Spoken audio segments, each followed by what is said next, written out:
maxaad ka taqaanaa maalinka carafo maalinka carafo waa maalin aad u weyn waa maalin aad u qiimo badan qiimihiisa iyo fadligiisa waxa ku tusinaya arrimo dhowra kow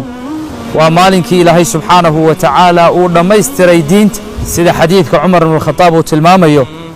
cumar waxa u yimi nin yahuudiya markaasaa wuxuu ku yidhi yaa amiira almu'miniin aayatun fii kitaabikum taqra'uunaha low calayna macshara alyahuudi nazalat latakhadnaa dalika alyowm ciida cumarow aayad kitaabkiina ka midood akhrinaysaan haddii annaga oo yuhuuda ay nagu soo degi lahayd waxaanu ka dhigan lahayn maalinkay soo degtay ciid baanu ka dhigan lahay cumar ninkii wuxuu weydiiyey ayu aayatin aayadee weeyaan aayaddaas markaasaa wuxuu yidhi alyowma akmaltu lakum diinakum wa atmamtu calaykum nicmatii waradiitu lakum alislaama diina waa aayadda ah maanta ayaan diintiinnii idiin dhammaystiray alyowma akmaltu lakum diinakum wa atmamtu calaykum nicmatii korkiinnana nicmadayda aan ku taam yeelay waradiitu lakum alislaama diina diinta islaamkana aan idinka raali noqday diin inaad ka dhigataan iyo manhaj oo aad ku dhaqantaan waa aayaddaasuu yidhi markaasaa cumar wuxuu ugu jawaabay waan garanayaa aayaddaas booskii ay ku soo degtay iyo wakhtigay soo degtay iyo halkii nebigu uu taagnaa markay soo degaysay maalin carafay ahayd oo maalin jumco ah banka carafa isagoo nebigu uu taagan yahay ayaa aayaddaasina ay soo degtay sidaa darteed xadiidku wuxuu tilmaamayaa maalinka carafo waa maalin ciideed weeyaan bal sida xadiidka cuqbata bnu caamir uu tilmaamayo nebigu sala allahu calayhi wasalam wuxuu yidhi yowmu carafa wa yowmu الnaxri wa ayaamu الtashriiq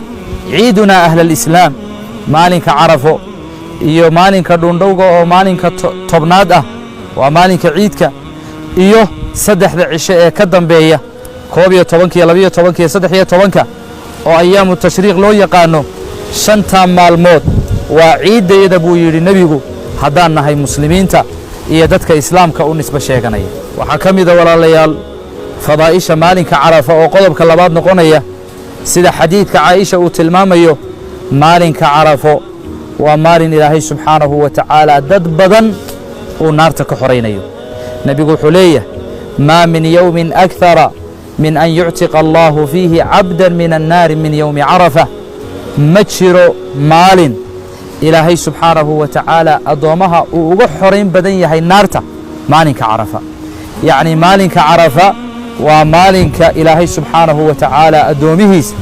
uu ugu xoraynta badan yahay ee uu naarta ka xoraynayo qodobka saddexaad ee ku tusinaya maalinka carafa qiimihiisa waa in ilaahay subxaanahu wa tacaala uu u soo degayo ila samaa'i addunya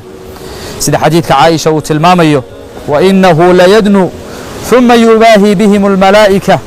ilaahay subxaanahu wa tacaala waa soo dhowaanayaa addoommaha banka carafa taagan buuna ugu faanaya malaa'igtiisa ayuu ilaahay subxaanahu wa tacaala ugu faanaya fayaquulu maa araada haa'ulaa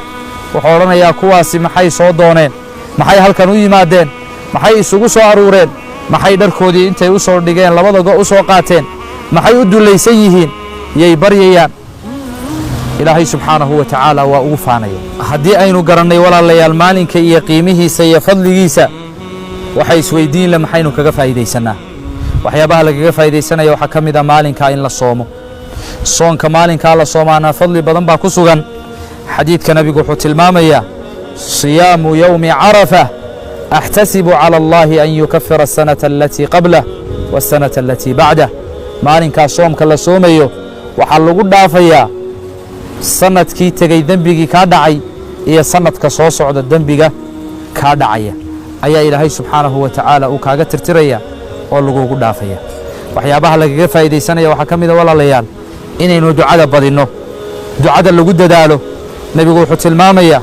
khayru ducaa'i ducaa'u yowmi carafa duco waxaa u khayr badan ducada maalinka carafa la ducaysto ducada inaynu badinno oo ilaahay wanaag weydiisanna iyo khayr ayaa waxa weeyaan loo baahan yahay maalinkaas sidoo kale dikriga iyo xuska iyo qur'aan akhriska iyo alla ka cabsiga inaynu xoojinno